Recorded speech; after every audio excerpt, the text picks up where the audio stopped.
Ça a été la grosse nouvelle cette semaine. Puis là, je me suis dit, il faut qu'on continue d'en parler, mais autrement. Donc, on va parler de la crise au Parti libéral du Québec. On le sait, congédiement de Geneviève Hintz. Bon, ça a entraîné toutes sortes d'affaires. C'est plus l'affaire Geneviève Hintz qui m'intéresse. Puis on en parle avec Sophie Mongeon, avocate. Bonsoir, Sophie. Salut, bonsoir. Qu'est-ce que... parce que Geneviève Hintz, elle était l'employée. Puis là, je pense que tu as une devinette pour moi. L'employée de qui? Elle a perdu son travail. Qu'est-ce qui arrive avec les gens qui perdent leur travail comme ça? Tu es avocate, tu connais ça, tu as fait des petites recherches pour nous. Mais d'abord, la devinette.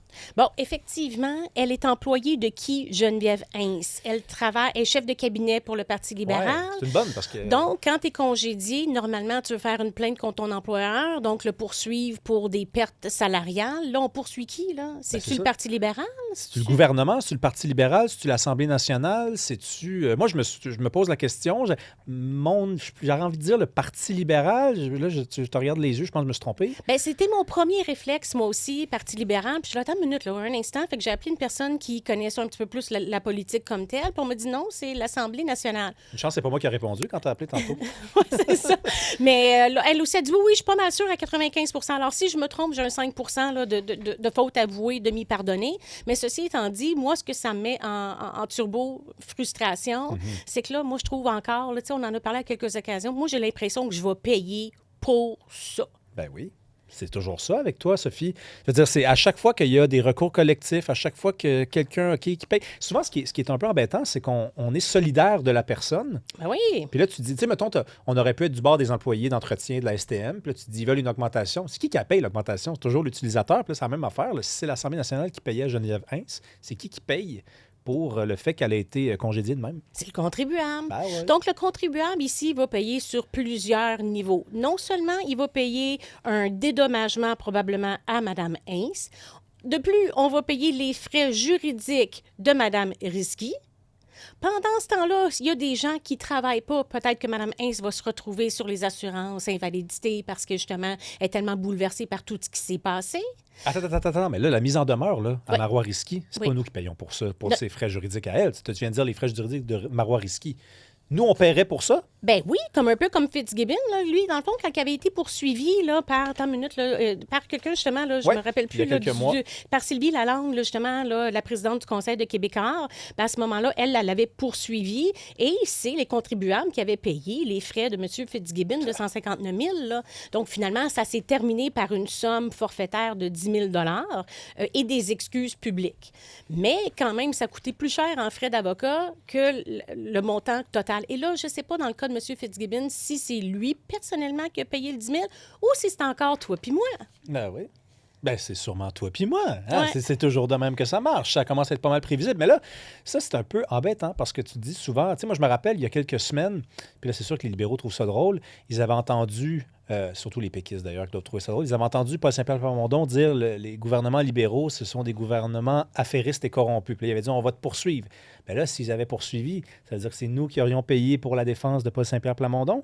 Sûrement. On s'en sort jamais. On s'en sort jamais. Sans compter le temps qu'on utilise de précieux de ressources judiciaires pour des gens qui sont peut-être moins nantis puis qui n'ont vraiment plus besoin. Ben Là. oui. Fait que moi, je regarde ça le plus rempli. Mais en même temps que je faisais ma recherche pour m'en venir ici, Rémi, là, je regardais. Là, non seulement qu'on va payer pour ce genre de congédiement-là ou les frais juridiques, on a récemment, en plus, la nouvelle l'ancienne mairesse de Sherbrooke, Evelyne Baudin, qui part avec une somme considérable de 240 000 en allocation de départ et de transition. Une allocation de départ, c'est normal. C'est un montant pour ta perte d'emploi. Donc, effectivement, combien de temps tu as travaillé, là, etc.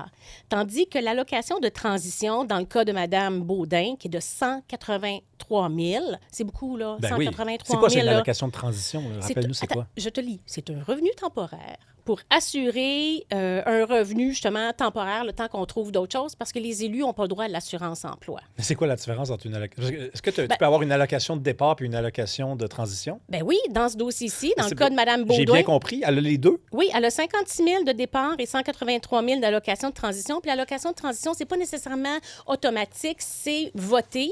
Et puis, voyez-vous, c'est voté par la municipalité.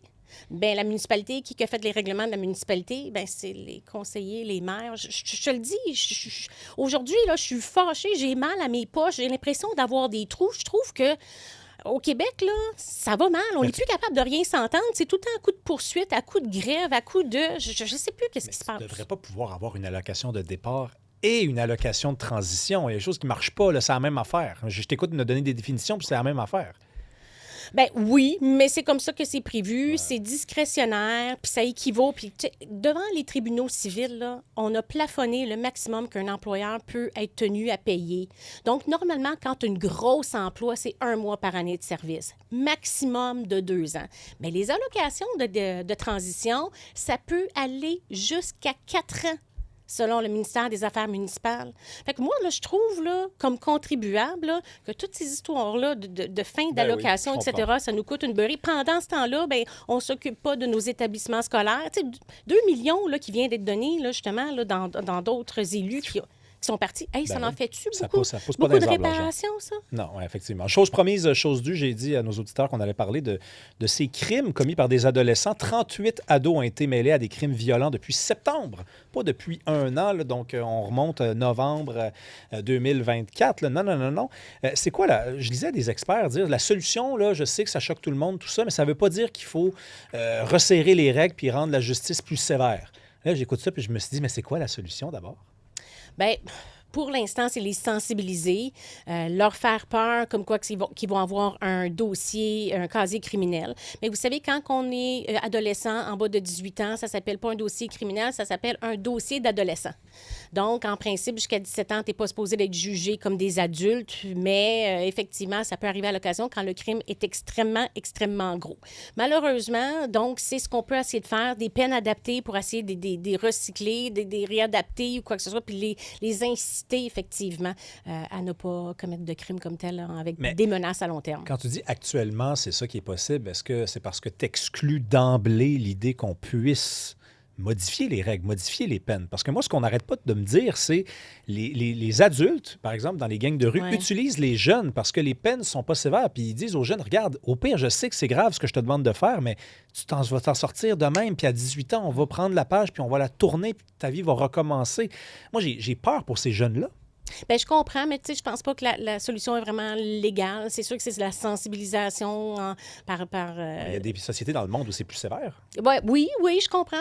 Mais tu sais, pour nous autres, pour l'instant, là, on protège nos jeunes en disant peut-être qu'ils n'ont pas toute la maturité pour prendre des décisions appropriées. C'est sûr que les adultes vont les utiliser comme des outils en leur promettant de l'argent, un meilleur futur, etc. Puis quand tu es dans un quartier défavorisé puis tu n'as pas grand-chose qui t'attend, bien, des fois, c'est la solution facile. Mais au niveau adulte, maintenant, je voulais juste t'en parler vite. Là. Oui, vite. Je voulais te faire part là, de programmes alternatifs, justement, aux problèmes, aux dossiers criminels. On pourra en parler davantage, mais il y a un super programme qui est un programme de mesures de rechange ou aussi la non-judiciarisation de certains crimes. Donc, éviter, justement, d'engloutir et de faire trop de dossiers là, criminels. Il y a des solutions à l'amiable. On pourra en reparler parce que c'est bien intéressant. Bonne fin de semaine, très chère Sophie Mongeau. Bonne fin de semaine.